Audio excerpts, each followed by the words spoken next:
In the previous video, we looked at the Compaq iPAQ 3970 Pocket PC PDA and how I used to use it, and I mentioned that I eventually replaced it with a smartphone. So this was my first smartphone, the Nokia 6260, and it runs the Series 60 operating system from Symbian. So let's have a quick look around the device before we dive in. Here we have the camera button and the volume up and down rocker. On this side we have a VGA camera. Around the back we have the pop port, which was discussed in the Nokia 7210 video, and the standard Nokia barrel jack charging port. There is a hole here which can be used to attach a lanyard to. On the top we have a single LED which flashes for notifications such as new email, new texts or MMS messages. There are no other buttons on the device other than the ones that we've just talked about. Here is a hole for the speaker, where the ringtone or notification noises come out from. So when we open up the device, it looks like a fairly traditional clamshell style phone.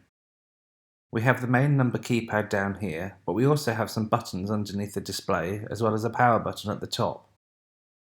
Pressing the silver button activates the menu in Series 60. This is where all of the applications can be found. Here, in no particular order, is Messages, Contacts, Camera, Gallery, etc. Bundled in ROM was Real Player.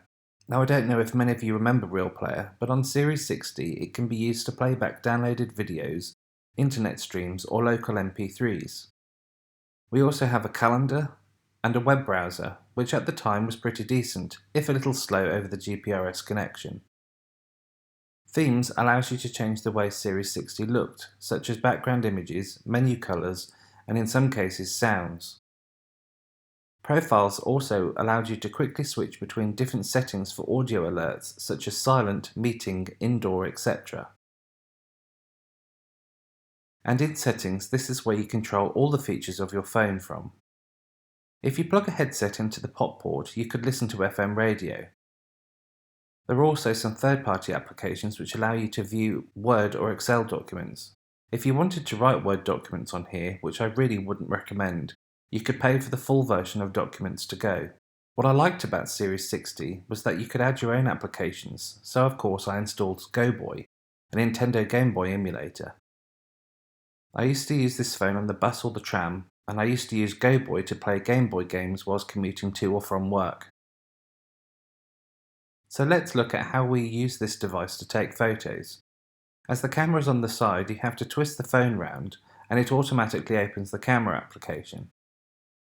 If we put something in front of it to take a photo of, like this SD card, we're given some audible feedback when a photo has been taken. What's nice about this display is that you could turn it around and use it as a selfie camera. The display is vastly superior to the screens on older phones. Now we are treated to a TFT display and the phone shows in 65,000 colours. The display size also has a much larger resolution of 176 by 208 pixels.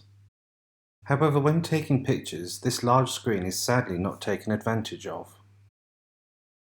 What's also interesting about this device is the screen actually rotates all the way around and the phone can now be used in a tablet mode of sorts. Now you might be thinking, well, what use is that? There's no access to the keypad. Well, you can actually use the buttons under the display and you still have access to the menu button. So let's open the Game Boy emulator I mentioned. This is a freeware version which doesn't include sound, but the paid for version did. So I hope not to get too many complaints about the Tetris theme playing in people's heads for hours after watching. I only have one ROM on here, so let's open it up and play a bit of Tetris to see how good the emulation is. Playing games is a little fiddly to start, as it's done by the 4-way centre pad, and to rotate pieces you press the button in the centre of that. Once you get used to the controls, however, it is easy enough to play, but not so much when you have a camera in the way whilst you're trying to make a video. Here we'll start at level 4, and you can see the emulation speed is more than adequate and the screen is nice and crisp. GoBoy doesn't stretch the Game Boy to fit the display, instead is surrounded by a border. So you're seeing the same number of pixels as you would on a real Game Boy, and it's not distorted to fit the display. The same developer as GoBoy also released Super GoBoy, which included save states so you could go back to where you'd left off, which would have been extremely useful whilst playing Super Mario Land. I must have played and completed the first couple of worlds a good number of times. So why did I swap my much more powerful PDA with a touchscreen display for this smartphone? Well, as I mentioned in previous videos, I could see how things were moving forward. I could see that one day we would just have one device which could do all the things that a PDA could do, but included the features of a phone too. Yes, the display was smaller and it wasn't touch, but it meant I didn't have to carry around a phone and a PDA, yet I still had the same functionality. My next smartphone was the Nokia N93, which had the same screen resolution as my PDA at 240 by 320 pixels and the same color depth. The processor was almost as fast as well, at 332 MHz. Plus, it had the first generation of 3G, known as UMTS. So now with a device as powerful as this, I didn't even consider needing a PDA. Next to the POT port on the rear is an infrared port, which is how I get files on the phone today. It's slow, but it works. Lastly, we need to answer the question, can it doom? Yes, just Google eDoom S60. In the next video, we'll carry on with my obsession with tiny computers by taking a look at the Samsung Q1 UMPC. Thanks for watching, see you in the next one.